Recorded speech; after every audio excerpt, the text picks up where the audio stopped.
Today's news. Today's This is news. CBS News on the Hour, sponsored by Progressive Insurance.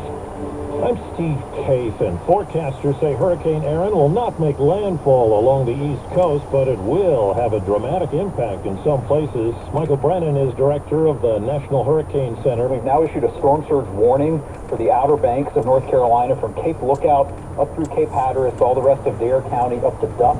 This means there's the danger of life-threatening inundation of 2 to 4 feet of inundation above ground level. Aaron is a Category 2 storm. It's expected to cause rip currents on up to New England. Relief for some air travelers. Thousands have been impacted the past few days by the strike of flight attendants against Air Canada. CBS's Tom Hansen in New York says a tentative deal has the airline schedule coming back to life. We are starting to see on the board that there are Air Canada flights here that are coming up as on time. For the last 36 hours, essentially, since I've been here covering this, it's always been canceled, canceled, canceled, canceled, canceled. Now to Washington, where President Trump is pushing for a direct meeting involving the leaders of Russia and Ukraine. The goal of the meeting, I'm just trying to stop people from being killed. Trump told Fox News, They're losing from 5,000 to 7,000 people a week in that ridiculous war that should have never happened. he says he's ended 7 wars and thought this one would be the easiest, but Turned out to be the toughest one. does he think Putin is ready and willing to end it? We're going to find out about President Putin in the next couple of weeks. But he acknowledges It's possible that he doesn't want to make a deal. Tracy, CBS News, Washington. In Texas, the big story is the battle over a GOP redistricting plan. House Democrats fled the state 2 weeks ago to prevent a vote on the Republicans' congressional redistricting map,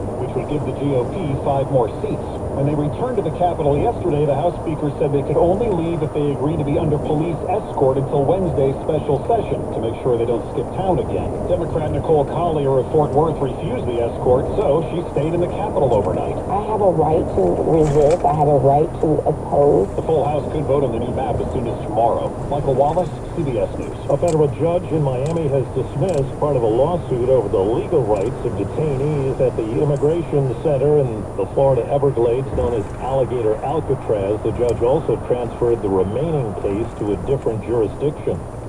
Former champion boxer Julio Cesar Chavez Jr. has been detained in Mexico after deportation by the U.S.